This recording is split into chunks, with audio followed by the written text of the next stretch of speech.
Wesh les frérots, j'espère que vous allez bien les gars. Nouvelle vidéo avant match Barcelone, enfin Espagnol de Barcelone vs Barcelone, derby barcelonais les gars. Très content de vous retrouver les gars. J'espère que vous allez bien, que votre famille tout se porte bien les gars, que tout le monde va bien, la santé, tout, on espère. Je voulais vous remercier les gars pour la force que vous me donnez. Franchement, merci énormément les gars parce que les abonnements, les likes, les partages aussi, je vois surtout, j'ai vu que les abonnés montaient vite, même les vues, les gars, merci énormément. Continuez à vous abonner, liker, commenter, partager, ça me ferait encore énormément plaisir, les gars. En tout cas, merci beaucoup. Comme d'habitude, les gars, durant cet avant-match, je donne ma composition probable, mon pronostic, le contexte du match, les derniers résultats de l'Espagnol de Barcelone, les derniers résultats entre les deux clubs aussi, comme d'habitude, les gars, dans cet avant-match. Donc on est parti les gars, let's go les frérots. Contexte du match les frérots. Derby barcelonais, match très important qui synonyme de champion les gars. Si Barça s'impose demain, sera officiellement champion d'Espagne qui remportera son 28e titre son 28e titre championnat, le 28e championnat remporté par le Barça. Ça va faire énormément plaisir, les gars, puisqu'on le mérite. Après, on n'est pas encore champion. Est-ce qu'on va récidiver comme il y a 2 ans, on a été gagné à l'Espagne de Barcelone pour fêter notre titre de champion? Pour ceux qui se rappellent, on avait gagné 4-1, je crois, avec un doublé de Lewandowski, un but de Balde, un but de Koundé, si je me trompe pas. Et aussi, avec un but de chez eux, c'est Rossellou qui avait marqué. Et oui, l'ancien Madrid qui avait marqué. En tout cas, les gars, on espère récidiver pour gagner. Si demain on n'est pas champion, les gars, c'est qu'on sera peut-être aujourd'hui. Parce que pour ceux qui ne le savent pas, si le Real Madrid perd ou fait match nul aujourd'hui face à Mallorca, ce qui m'étonnerait quand même, on sera officiellement champion d'Espagne aujourd'hui avant qu'on joue notre match demain. Mais c'est pas pour ça qu'il faudra laisser filer les points à l'Espagne de Barcelone. Parce que les gars, moi je ne vais pas vous mentir, ce club-là, je l'aime pas, je le déteste. C'est le derby, c'est le derby barcelonais. On s'aime pas, on s'affronte. Et en plus, si on peut récidiver comme il y a 2 ans, aller gagner chez eux, comme pour ceux qui se rappellent quand on avait fêté au milieu du terrain et les supporters ont débarqué. Oh, je veux. Moi, je veux. Franchement, le Real gagne aujourd'hui. J'en ai rien à foutre de gagner. Comme ça, nous, demain, on part gagner chez eux. J'espère, en tout cas, j'espère pas porter l'œil. On espère quand même aller gagner demain là-bas pour bien leur mettre la haine à ce club dégueulasse que je déteste, les gars. Oui, je déteste ce club. Je suis désolé, c'est comme ça. Je le déteste. Maintenant, les gars, j'aimerais un peu parler des derniers résultats d'Espagnol de Barcelone. Comme Magnifique l'a dit, l'Espagnol de Barcelone fait une bonne deuxième partie de saison. J'afficherai les derniers résultats ici. Mais les gars, comme vous pouvez l'apercevoir, l'Espagnol de Barcelone, c'est sur 3 défaites d'affilée. Une face à Villarreal, une face au Real Betis et une face à Leganés. Ok, les Real Betis et Villarreal, c'est compréhensible, ça peut être compréhensible. Mais face à Leganés qui est 18e, qui oui, c'est une équipe qui nous a mis en difficulté. Mais voilà, c'est comme ça, c'est Leganés. Il ne faut pas non plus faire des miracles pour cette équipe dégueulasse. Sans aucun respect, bien sûr, les gars. Non, je rigole. Je reste toujours dans le respect, je rigole. Hein. Ils ont quand même perdu contre Leganés 3-2, donc c'est une série de 3 défaites d'affilée. Est-ce que ça va jouer mentalement? Je crois pas, parce que j'avais vu comme quoi l'Espagne de Barcelone ne voulait pas laisser gagner le Barça, ne voulait pas laisser fêter leur championnat. Chez eux, c'est tout à fait compréhensible. En tant que rivaux, c'est normal. Mais on espère quand même aller le gagner pour bien leur foutre le seum. Maintenant, c'est pas une équipe qui fait peur, je vais pas vous mentir. C'est une équipe qui quand même peut être très dangereuse, on va pas se mentir.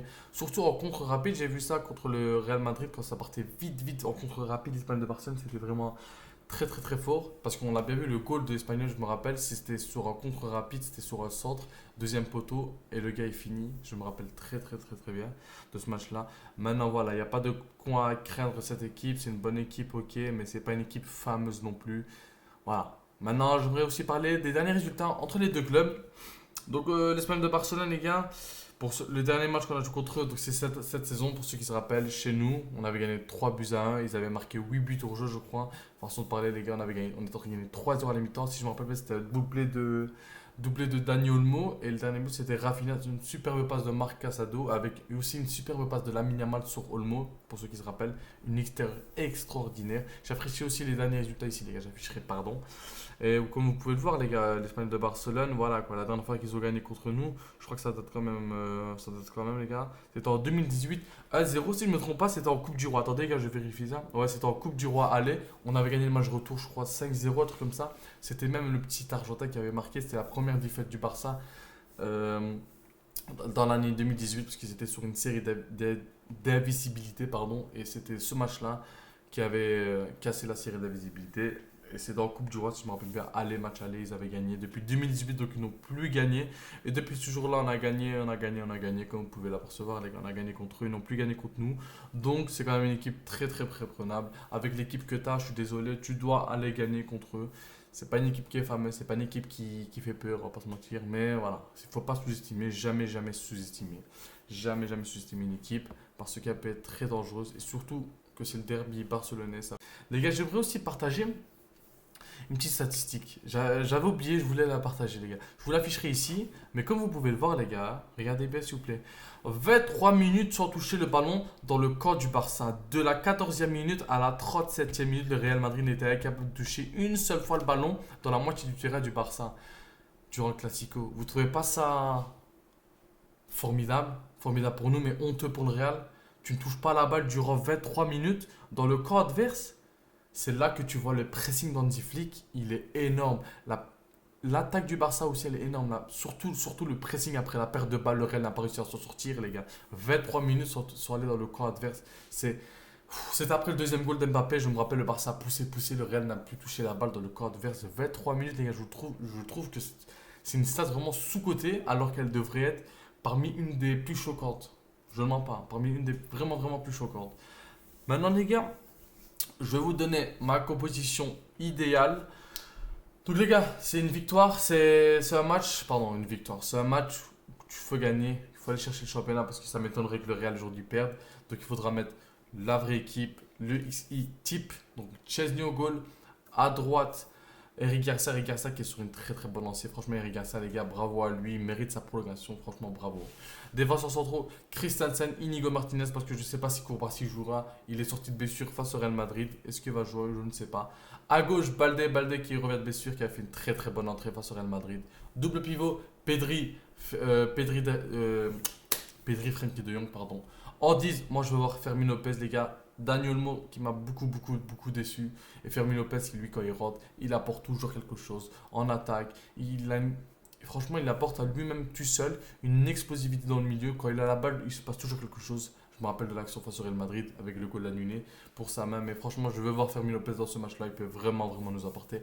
À droite, Lamine Yamal. À gauche, Rafinha. Et en pointe, je ne sais pas vous dire, les gars, si ça va faire un ou Lewandowski, mais j'ai vu comme quoi Hansi Flick a dit que Lewandowski était prêt à jouer en conférence de presse. Donc pour moi, ça sera Lewandowski titulaire. Donc voilà, vous avez bien vu, une équipe XI type, la vraie équipe qu'il faudra mettre à tout prix pour jouer ce match-là.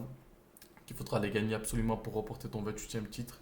Ça fera énormément plaisir. En tout cas, les gars, je vais vous donner mon pronostic. Puis on va s'arrêter là, les gars. Désolé si j'ai parlé un peu trop vite. Je m'en excuse, les gars. Je voulais vous dire aussi, désolé d'avoir posté aussi tard. En fait, les gars, c'est parce que j'ai commandé un trépied plus un micro, les gars, parce que la caméra, elle pue la merde. Pour ceux qui ne savent pas, c'est une caméra pour un streaming. C'est une caméra que j'ai commandée quand je faisais des petits streamings sur Twitch, etc. Mais quand tu mets en grand écran, vous voyez bien que c'est pixelisé. Donc j'ai pris la décision de filmer avec mon téléphone. C'est pour ça que j'ai acheté un trépied pour poser mon téléphone et un micro lavalier, un micro cravate pour ceux qui ne savent pas, que tu branches au téléphone et que tu accroches ici pour bien parler, pour que le niveau du micro soit impeccable. Donc voilà les gars, on essaie de s'améliorer petit à petit les frérots. Et voilà les gars, pour moi les gars, je vais vous laisser. Passez une bonne fin de journée les frérots. Désolé d'avoir posté aussi tard. Prenez soin de vous, abonnez-vous, likez, commentez, partagez. N'oubliez pas. Ciao les frérots.